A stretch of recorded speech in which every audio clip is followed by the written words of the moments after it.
안녕하세요. 떡한 조각입니다.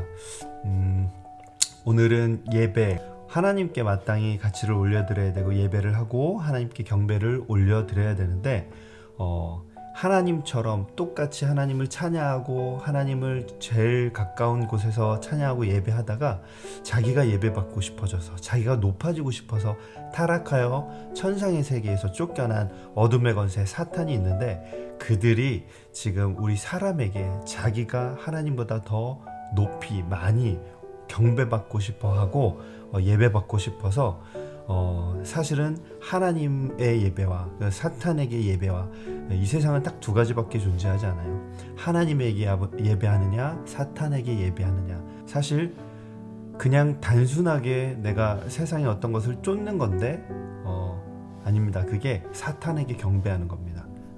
너무 이상하게 생각하면서 듣지 마시고요. 제가 잘 풀어드릴 테니까 오해 없이 오늘 잘 따라와 주셨으면 좋겠습니다. 말씀을 좀 먼저 볼 텐데요.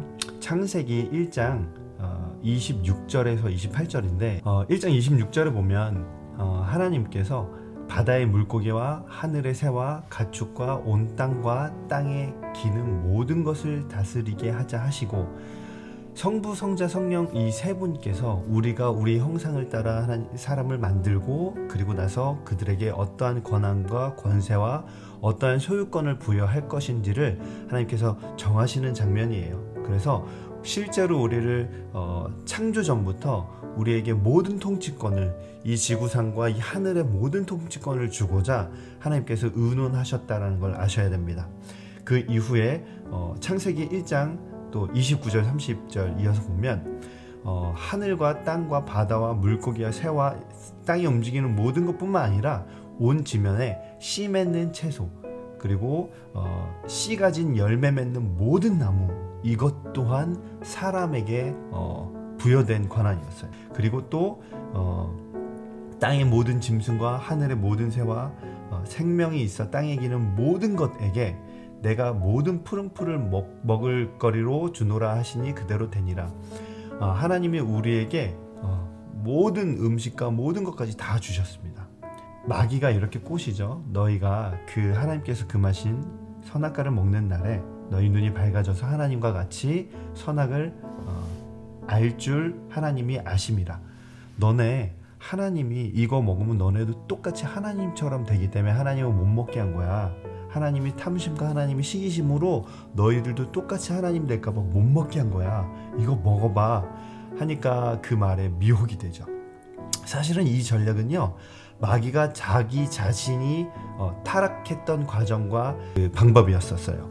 마귀가 하나님을 곁에서 너무 찬양하고 예배하다 보니까 본인이 예배받고 싶어지고 본인이 찬양받고 싶고 본인이 높아지고 싶었던 거예요. 그래서 마귀가 똑같이 자기가 하나님 되고 싶어서 그 교만한 마음을 품는 순간 하나님이 그걸 아시고 사탄을 천상의 세계에서 쫓아내버리시죠. 근데 그거를 본인이 멸망할 걸 알아요. 본인만 멸망받기 싫으니까 하나님께서 가장 사랑하시고 하나님께서 가장 최고의 공을 들여 만든 최고의 걸작품인 우리 인간을 망가뜨리려고 자기와 똑같은 수법으로 너희 하나님처럼 될 수 있어, 하나님과 같은 어떤 선악간을 판단할 수 있는 지식을 가질 수 있어 라고 꼬시고 유혹하며 우리를 타락시켰습니다. 그래서 창세기 3장 6절에 그 비극이 나오죠. 여자가 그 열매를 따먹고 자기와 함께 있는 남편에게도 주매 그도 먹은지라. 이게 정말 인류 역사상 가장 슬픈 사건이 아닐까 생각이 됩니다. 어쨌든 근데 이들이 이제 모르고 있었던 게 있었죠. 하나님의 말씀에는 법칙이 있습니다. 공의로운 하나님에게는 어떠한 법칙이 있는데 그 법칙이 뭐냐면 로마서 6장 16절을 보면요, 누구에게 순종하든지 그 순종함을 받는 자의 종이 되는 줄을 너희가 알지 못하느냐. 혹은 죄의 종으로 사망에 이르고 혹은 순종의 종으로 의에 이르느니라. 아멘. 누구든지 순종함을 받는 자의 종이 된대요. 한마디로 노예가 있잖아요. 노예가 있는데 노예가 2천만 원을 갖고 있어요. 근데 주인이 와가지고 이 노예를 실제 값을 다 지불하고 샀어요. 그러면 이 주인의 것이 주인의 소유물이 됐는데 노예는 자기의 소유물을 가지고 있을 수 있을까요? 없습니다. 노예에게 갖고 있던 재능, 달란트, 노예에게 갖고 있던 힘, 노예에게 갖고 있던 지혜, 노예가 갖고 있던 어떤 돈, 이 모든 것은 그 주인의 소유가 되는 겁니다. 근데 오늘 로마서 6장 16절 법칙을 보니까 누구에게 순종하든지 순종함을 받는 자의 종이 된대요. 그런데 아담과 하와가 누구의 말에 순종을 했냐면 사탄의 말에 순종을 했습니다. 이건 너 따먹어 했는데 그거에 순종하고 따먹었습니다. 순종했기 때문에 로마서 6장 16절의 법칙에 의해서 우리 인간의 갖고 있던 하늘과 땅과 새들과 바다의 물고기들과 땅에 씨 맺는 채소와 땅과 산과 나무와 모든 통치권, 이 세상을 통치하는 이 대기권, 공중권에 있는 모든 통치권을 악한 어둠의 권세 사탄에게 그대로 사탄의 소유가 된 거예요. 마귀 뺏긴 거예요. 근데 그거는 하나님은 공의 하나님이기 때문에 사탄 너니까 무효야 이러지 않으셨어요. 하나님 그걸 순순히 인정하셨어요. 그래서 하나님이 마귀에게 다시금 합법적으로 그 어떤 죄의 대가, 그들이 아담과 하와가 따먹은 최초의 원죄의 대가를 해결하고 합법적인 지불하기 위해서 사실 예수님을 십자가에 못 박은 거거든요. 그때 어둠의 권세가 완전 무너지는 건 아니고 그때 머리가 상하게 되는 거예요. 엄청난 타격을 입게 되는 거예요. 근데 정말로 완전히 멸하는 때는 요한계시록 맨 마지막에 보면 그를 불못에 집어넣습니다. 완전히 그를 이제는 완전 모든 세력을 잃게 만듭니다. 그러나 아직은 머리만 상했지 어둠의 권세가 지금도 끊임없이 역사하고 있습니다. 살펴보도록 하겠습니다. 에베소서 2장 2절이 그걸 잘 얘기해주고 있는데, 그때 너희는 그 가운데서 행하여 이 세상 풍조를 따르고 공중에, 공중은 헬라어 아에른데요, 이 공중의 권세를 잡은 자를 따랐대요. 지금 곧 불순종의 아들들 가운데서 역사하는 영이라. 지금도 역사하고 있습니다. 그래서 공중의 권세를 잡았다라고 했잖아요. 그때 아담과 하와의 하나님께 대한 불순종, 대적, 대항, 그리고 마귀에게 대한 그 거짓말에 대한 순종을 통해서 모든 통치권이, 우리가 가지고 있던 통치권이 어둠의 권세에게 넘어갔습니다. 그럼 여러분들, 기독교인들 대부분 교회에서 질문을 하면 지금 이 땅을 누가 통치하고 계십니까? 그러면 하나님이요 하는데, 아니에요. 사실은 잘못 알고 있습니다. 이 땅은요, 어둠의 권세가 통치하고 있습니다. 그래서 신학에서 신정론이라고 하는 게 있는데, 하나님이 계시다면, 그리고 그분이 선하다면, 그리고 그분의 자녀들이 있다면 왜 자녀들을 힘든 고통 가운데 놓아놓냐? 왜 전쟁이 있냐? 왜 기근과 기아와 가난이 있냐? 그게 진짜 선한 하나님이라면 그럴 수 있냐? 하나님이 통치하신다면 이렇게 했습니까? 의와 평강과 공의가 막 하수처럼 넘치는데, 하나님이 통치하지 않고 악한 사탄 마귀가 통치하기 때문에 이 땅엔 아직 고통과 슬픔과 기근과 고아와 강간과 핍박과 여러 가지 범죄와 살인과 이런 것들이 넘쳐나는 거예요. 네. 어둠의 권세가 있기 때문에, 불순종하는 아들들이 있기 때문에 그런 겁니다. 어렵지 않습니다. 이 땅의 어그러짐은 하나님의 뜻이 아닙니다. 그래서 하나님이 오신다는 거 아니에요. 그때 하나님이 다시 그 하나님의 나라가 임했을 때, 그 킹덤이 임했을 때, 그곳에서는 서로, 구약에 보면 하나님을 서로 알라 이렇게 이야기할 필요가 없다라고 성경에 나와요. 왜냐하면 이미 그 마음에, 하나님을 알 수 있는 마음을 그 속에 두시기 때문에 그냥 하나님을 아는 거예요. 그냥 하나님을 찬양하고, 모두가 어둠의 권세가 그 무적행이 갇혀 있거든요. 그 천사가 계시록에 보면 열쇠를 갖고 와서 가다 놓기 때문에 미혹하지, 만국을 미혹하던 자가 미혹지 못한다라고 성경에 나와요. 그때에는 우리가 서로 사랑할 수 있습니다. 그게 바로 하나님의 나라입니다. 그 나라를 이루기 위해서 첫 번째 사역으로 초림 때 십자가의 사건으로 우리의 원죄와 우리의 죄에서 해방하는 모든 것들을 십자가에서 해결해 주셨다면, 정말 나중에는 완전히 그 강한 자를 먼저 결박하고 하나님이 그 주인이 오셔서 이 땅을 통치할 것입니다. 평강의 왕, 의의 왕, 할렐루야, 아멘. 그래서 지금은 어둠의 권세들이 판을 치고 있는 시기이고, 지금은 어둠의 권세가, 악한 사탄 마귀가 이 땅과 하늘을 통치하고 있습니다. 그래서 이 세상의 왕은 누구냐? 마귀입니다. 네, 여러분들 인정하든 인정하지 않든 성경이 그것을 증거하고 있습니다. 근데 그날에, 하나님 성경에 계속 구약에서 나오는 그날에, 한날, 여호와의 날, 두려운 날, 그날에 예수 그리스도께서 이 땅에 오시고 임하시면, 그때는 정말 평강의 왕, 하나님의 나라가 되는 것입니다. 그렇지만 여러분들 분명히 아셔야 될 게 있어요. 이 땅이 어둠의 권세가 통치하지만, 사실은 여러분들 역사를 보면 이 세상 역사를 세속사라고 하고요, 그리고 하나님의 역사를 구속사라고 이야기를 하는데, 구속사, 세속사, 모든 굵직굵직한 그 역사를 통치하시고, 세속사에도 하나님 개입하실 수 있습니다. 하나님 세속사에도 개입하셔서, 우리 다니엘서 같은 데 봐도요, 그리고 수많은 이스라엘을 통치했던 그 식민 지배했던 왕들 이야기도 다 하나님이 통치하셨습니다. 그래서 바벨론도 그것을 고백하면서 자기가 왕인 줄 알았는데 아니었구나, 짐승처럼 돼서 7년을 짐승과 같이 살고 그랬잖아요. 네, 굵직굵직한 하나님 개입하십니다. 네, 이 세상의 왕은 악한 사탄 마귀지만 온 우주를 통치하고, 그러니까 모든 만물을 통치하시는 세속사와 구속사 둘 다 주관하시는 하나님이시기 때문에, 여러분들 너무 또 비관적으로 이 세상은 다 마귀에 의해서 돌아가, 이렇게 생각, 대부분은 그렇지만 그렇게까지 생각 안 하셔도 됩니다. 그래서 건강하게 둘 다 알고 계셔야 돼요.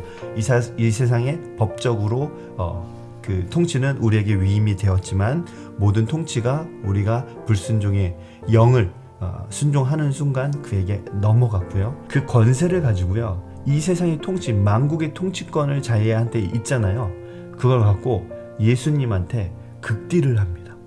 볼까요? 마태복음 4장 8절 9절 보면, 마귀가요, 예수님이 광야에서 시험 받으실 때 그를 데리고 가요. 지극히 높은 산으로 올라갑니다. 여러분들 머릿속으로 상상을 해보세요. 그리고 나서 천하 만국과 그 영광을 다 보여줬어요. 이 세상 모든 통치권을 다 보여준 다음에 9절에 이르되, 너 나한테 엎드려서 경배 한 번만 해봐. 그럼 내가 이 세상 모든 통치권, 그 있잖아, 아담과 하와가 병신같이 나한테 순종했다가 너희가 인간에게 줬던 거 내가 다 뺏은 거 알지? 그거 내가 도로 줄 테니까 나한테 경배해봐. 여러분들, 마귀는요, 찬양받고 싶어서 안 달랐습니다. 근데 이 부분이 참 누구랑 닮았죠? 네, 맞습니다. 저희랑 닮아 있어요. 왜냐하면 사실 저희가 마귀를 닮았기 때문에 그래요. 저희 육체는요, 죽이지 않으면 자랑하고 싶어서 막 미친놈 같습니다. 우리는 정말 안 달랍니다.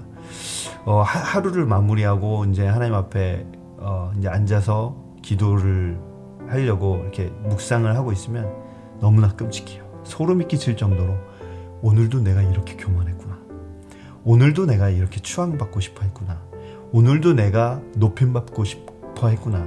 하나님 말씀에 나보다 남을 낮게 여기라고 했는데, 내가 기본적으로 내가 남보다 나를 낮게 생각했구나. 너무너무 소름 끼칠 때가 많습니다. 저만 그런가요? 여러분들 조금만 잘하면 인정받고 싶고 추앙받고 싶고, 뒤에서 자기 얘기가 막 돌았으면 좋겠고, 자기를 칭송하는 얘기만 나와도 참을 수 없어서 막 흥분이 되고 기분 좋아가지고, 너무너무 끔찍한 우리의 모습이 마귀와 많이 닮아 있습니다. 마귀는 하나님을 찬양하는 직분을 맡은 그룹 천사장이었어요. 그럼 그가 하나님이 아닌 자신이 하나님 자리에 앉아서 그 찬양과 추앙받고 싶어하는 그 마음이 시작됨으로써 교만하여 타락하여서 하늘에서 쫓겨났습니다. 이 하늘에서 쫓겨나는 장면을 그림으로 그린 사람들이 있어요. 피터 브리헐 1세라고 타락한 전사들의 추방이라는 그림인데, 이 그림이 유명한 우리 BTS의 피땀 눈물이라는 그 뮤직비디오에 누군지 모르겠네요. 그 멤버 중에 한 명이 이렇게 그리스 신전 같은 데 들어가서 이렇게 그 그림이 걸려있는 그림을 바라보고 있습니다. 악한 사탄 마귀의 추락과 타락을 바라보고 있는 장면이 나오는데 이사야 14장 12절 15절에서 보면 제가 한번 읽어보겠습니다. 너 아침의 아들 계명성이여 어찌 그리 하늘에서 떨어졌으며 너 열국을 엎은 자여 어찌 그리 땅에 찍혔는고 네가 마음에 이르기를 네가 하늘에 올라 하나님의 뭇별 위에 자리를 높이리라. 내가 북극산 지폐의 산 위에 앉으리라. 가장 높은 구름에 올라가 지극히 높은 이와 같아지려고 하는도다. 그러나 이제 내가 수올 곧 구덩이 맨 밑에 떨어짐을 당하리로다. 무적행에 여러분들 악한 어둠의 권세가 나오죠. 자기가 높아지고 싶었어요. 하나님과 같아지고 싶었어요. 뭇별 위에 앉아서 자기 자리를 높이고 싶었어요. 그게 아주 자주 우리들의 모습입니다. 그래서 우리는 우리 안에 있는 그 모습을 성령 하나님으로 누르고 성령 하나님으로 우리가 그 마음을 죽이지 않으면 우리는 늘 교만해지고 언제 우리가 올라갈지 모릅니다. 하나님을 찬양했던 천사장 루시퍼가 자신이 하나님을 대고 싶어 했고 자신이 찬양받고 싶어 했습니다. 그런데 예수님께도 자신에게 경배하면 천하 만국을 주겠다고 했던 그 악한 사탄 마귀가 예수님께 극딜을 했던 사탄 마귀가 지금은 정신 차렸을까요? 지금 이 시대에도 조금도 변함없이 공중 권세 잡은 사탄은 2000년 전부터 줄곧 자신을 숭배하고 자신 앞에 경배하라고 집요하게 강요하며 현재도 유혹하고 있습니다. 그러니까 자신이 아직 권세를 잡고 있는 이 땅의 모든 부귀와 영화, 세상에서의 성공과 세상의 영광이 바로 그가 준다고 유혹하는 베네핏이에요.